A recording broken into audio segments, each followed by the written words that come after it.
Hello guys, my name is Anna and I'm from Ukraine, and I vlog daily to keep you updated on the real life situation in my country as the war with Russia continues. If you're new to my channel, please subscribe because I believe the world needs to know more about Ukraine. There are many interesting and important things that we want and are ready to share with the world. Also, we are very grateful for your attention and your support, as this war is really long and we cannot be tired of it until we win. And only after we win, Putin regime falls, we can relax and start living our normal lives. Also, today I want to speak about Putin and does he actually exist?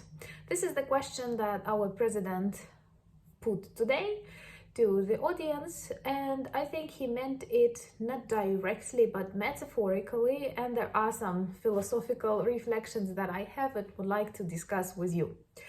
Well, first of all, I am not the one to talk about people's health.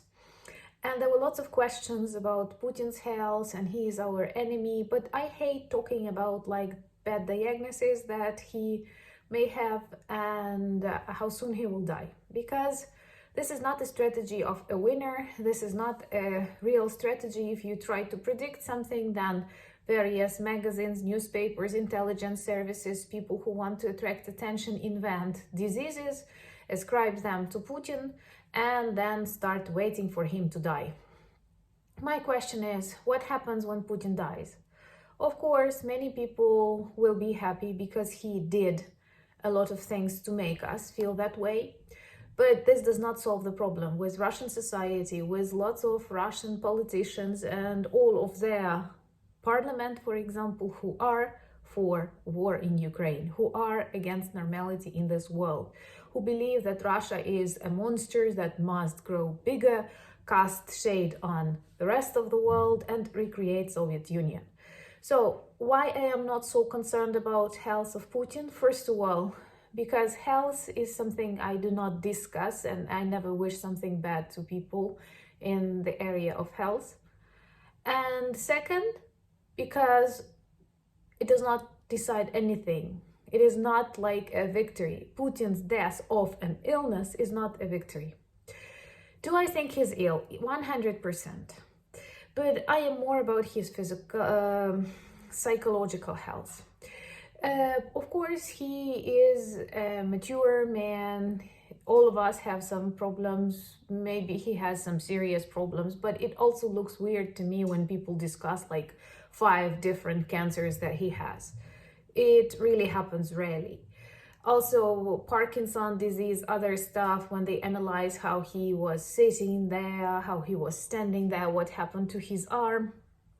Well, sometimes I have bad problems with my back and I also walk in a weird way, and I don't think we have to 100% think that this is a sign that we are winning because Putin has this or that disease. It's not that way. But he may be ill. He may have the help of good doctors. He may live long with these diseases. He may die tomorrow, but this does not solve the problem. Because Russian society is brainwashed. Russian society is ill. It did not start protesting. It did not start reacting when it saw dead children on the streets of Bucha, when it saw the destruction of Mariupol, when it learned about Ukrainian children stolen from Ukrainian families. They can see all of that. Even with censorship in Russia, internet allows access. And I know that, like, of course, maybe there is a small percentage of those who know nothing because they are stupid enough to use information technologies, but there are many who know a lot and they still like it. They like punishing Ukrainians and the world. They like hating West. They enjoy that. They think this is one of the core elements of a Russian national character. So the problem is that society is like that. It created Putin. Putin is the result of Russian society. They will create another Putin, another Stalin in a couple of years. So, unluckily, with the death of Putin, nothing serious happens. Of course, I will also be happy because they will have weeks, months of problems fighting for power, and any problems in your enemy's camp are always good for you. But it will give us some benefits, but not the victory. But why did Zelensky ask that question? And I think this is a very smart question. If you look at Putin's presence in the media, you realize that for years, for decades, they were building his alpha male image of a topless, he'd better not do that, man riding a horse or a bear, fighting, shooting, playing hockey, and whatnot. And he's always the smartest, the strongest, the fastest. I think he at least understands, not the most handsome one, but let it be. So this image is contrary to the actions that surround any of his trips recently. Lots of tests, analysis, lots of doctors traveling together with him. And it may not be a sign of his declining health. It may be a sign of his increasing consciousness about his unique role in the history, and that he wants to save himself. And you know that all dictators, they believe they will live eternally. So, but once again, this does not coincide with this image of an alpha male. If he's like, you have to meet him, you have to spend quarantine, pass some analysis, and all of his liquids are checked and other stuff. And if he meets someone, he sits so far away, he travels only to safe locations, he avoids any misunderstandings, any direct communication. So this is not alpha male behavior. And as a result, the true Putin, even if he is alive, or if there is something working as him, like conspiracy theories about Shakespeare or whatever. Oh, I'm sorry, I don't want to compare Shakespeare to Putin.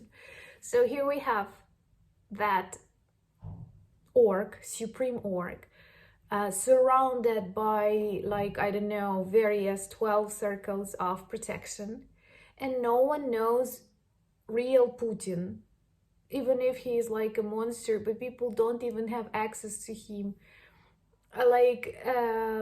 All of these videos used with chroma key technology, some substitutions, people on the background that are not actually in the same room with Putin, and so on. So the question that Zelensky asked was actually, how can we negotiate with Russia? How can we think about Putin in general when he does not exist in this real world? He is not the one you can meet on a forum somewhere abroad. He is not the one that will show up on the process of negotiations, for example. Let's hypothetically imagine that we have serious negotiations with Russia after Russia is defeated. I can visualize Zelensky sitting at the table, and I cannot visualize Putin, even if he is healthy and not dead.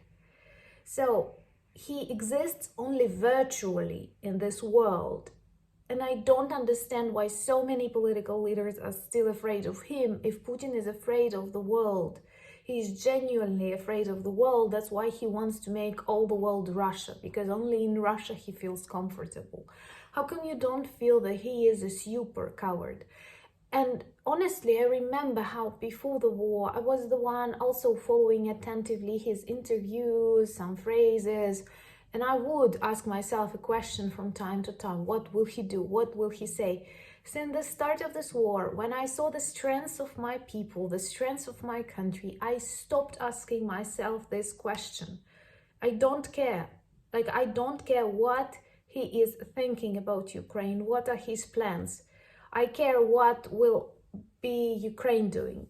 How are we preparing? How are we working to predict all of the things? How we will be mending our society and our country. That's what bothers me. You know, there are lots of such advice about your personal life. Never ask advice. Never listen to the critics of those for whom you would not come for advice. And just the same about Putin. I don't respect him. I see him as a coward. I don't care what he thinks or what he plans or how he sees the future of Ukraine, because I believe that the future of Ukraine is in the hands of Ukrainians, but of course with the support of our allies, because we need a lot. Russia is big. They are ready to sacrifice half of that population. They've got old Soviet missiles that they were producing during Cold Era. They have factories on which they can continue building and doing bullets for Ukrainians. We don't have all of that. but we are faster, smarter, better learners. We are good, we are kind, we're normal. So when you give all of these weapons and support to Ukraine, you are actually investing in the normal world. And I'm confident of that. I'm grateful, but at the same time, I don't think that it is just for granted. No, this is a huge investment in the world. Thank you very much for the words of your support. It was not about my burnout or that I'm tired talking to you on the videos, because I like doing that, and honestly, this communication is something that distracts me from the problems we have, all of us have. And when you tell me that, oh, take a break, I feel like a little bit angry at you. How come you let me disappear? It was not about that. It was about that, like, I'm really happy for your support, but some things are difficult, and it may be that they will need more of my involvement, and that I won't come for a day or two, but I will let you know then.